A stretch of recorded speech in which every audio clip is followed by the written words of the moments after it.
Assalamualaikum warahmatullahi wabarakatuh. Untuk hari ini kebetulan cuacanya sedikit kurang mendukung. Dan untuk hari ini kita itu rencana akan membersihkan, balik lagi ke pembersihan gulma karena tidak akan ada habisnya. Gulma itu dibersihkan, selalu ada dalam lahan pertanian itu gulma selalu ada. Kita langsung saja ke lokasinya.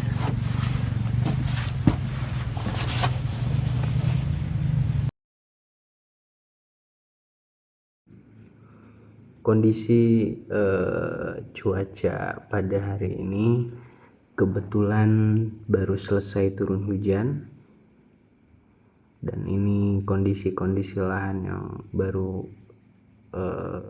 reda hujannya. Sebelum kita melakukan pembersihan gulma, kita penting untuk kita tahu dulu kenapa gulma harus dibersihkan. Karena gulma bisa menyerap nutrisi dan air yang seharusnya untuk pohon kopi. Selain itu, gulma bisa jadi sarang hama dan penyakit kalau dibiarkan. Produktivitas kebun bisa turun drastis. Jadi, membersihkan gulma bukan cuma soal estetika, tapi juga soal hasil panen.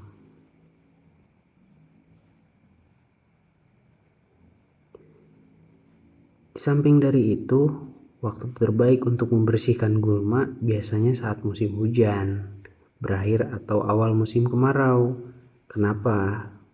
Karena saat itu gulma belum terlalu banyak dan tahan masih lembab.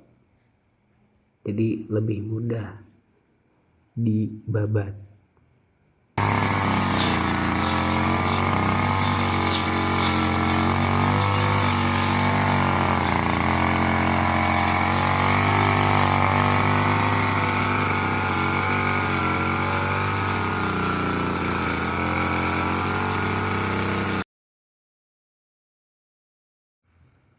Sebetulnya ada beberapa metode pembersihan gulma yang mungkin diantaranya secara manual. Ini cara paling tradisional, pakai tangan atau cangkul untuk mencabut gulma. Mulsa, menggunakan daun kering, jerami, atau serbuk kayu untuk menutupi tanah agar gulma sulit tumbuh. Secara kimia. Nah, untuk secara kimia, biasanya petani-petani menggunakan herbisida. Tapi harus hati-hati supaya tidak merusak pohon kopi dan lingkungan. Adapun secara mekanis, yaitu menggunakan mesin potong rumput. Ya, itu yang sedang saya lakukan. Untuk area-area yang luas dan minimnya SDM yang memelihara tanaman kopi. Hal ini bisa menjadi efisien waktu untuk pembersihan gulma.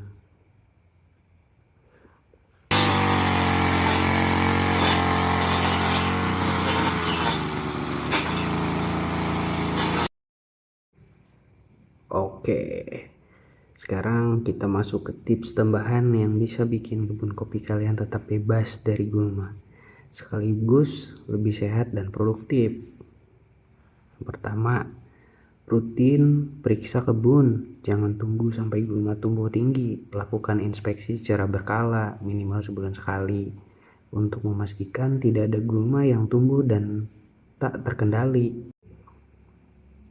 Dengan begitu kita bisa mencegah gulma mengambil nutrisi dari pohon kopi. Oke, nah yang kedua, rotasi tanaman atau cover cropping.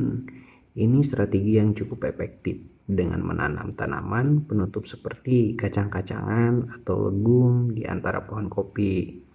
Kita bisa mengurangi pertumbuhan gulma secara alami. Tanaman ini juga membantu menambah nitrogen ke tanah, memperbaiki struktur tanah, dan menekan gulma dengan menutup tanah secara tepat. Kemudian, jaga drainase tanah. Gulma cenderung tumbuh lebih cepat di tanah yang lembab atau basah. Pastikan saluran air di kebun kopi bekerja dengan baik untuk mencegah genangan yang bisa merangsang pertumbuhan gulma. Pemanfaatan sisa panen atau limbah organik daripada dibuang, sisa daun, ranting, dan kulit buah kopi bisa dijadikan mulsa untuk menekan pertumbuhan gulma sekaligus memperkaya tanah dengan bahan organik. Gunakan alat pelindung diri. Kalau harus pakai herbisida, jangan lupa pakai masker, sarung tangan, dan kacamata pelindung. Ini penting untuk menjaga kesehatan kalian. Kemudian buat jadwal tetap untuk merawat. Buat kalender perawatan kebun, termasuk jadwal pembersihan gulma, pemupukan, dan penyemprotan. Ini akan membantu kalian lebih teratur dan mencegah gulma tumbuh tanpa terkontrol.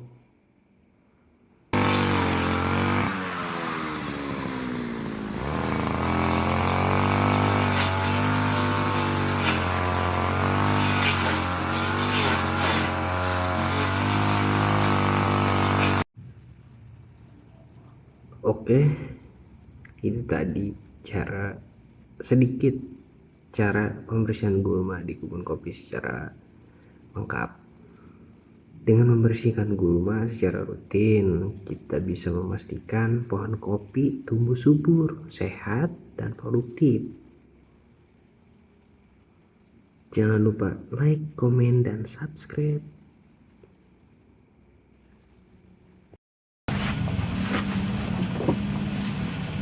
Oke, itu saja tadi pembersihan lahan kopi secara merata, tidak hanya di bawah batang kopinya saja. Nah, nanti setelah ini selesai, kita akan lanjut ke pembersihan batang kopi lagi, kemudian kita pemberian pupuk urea nantinya, karena kemarin sudah pemberian pupuk NPK. Oke, barangkali itu saja untuk pembersihan lahan kopi kali ini. Assalamualaikum warahmatullahi wabarakatuh.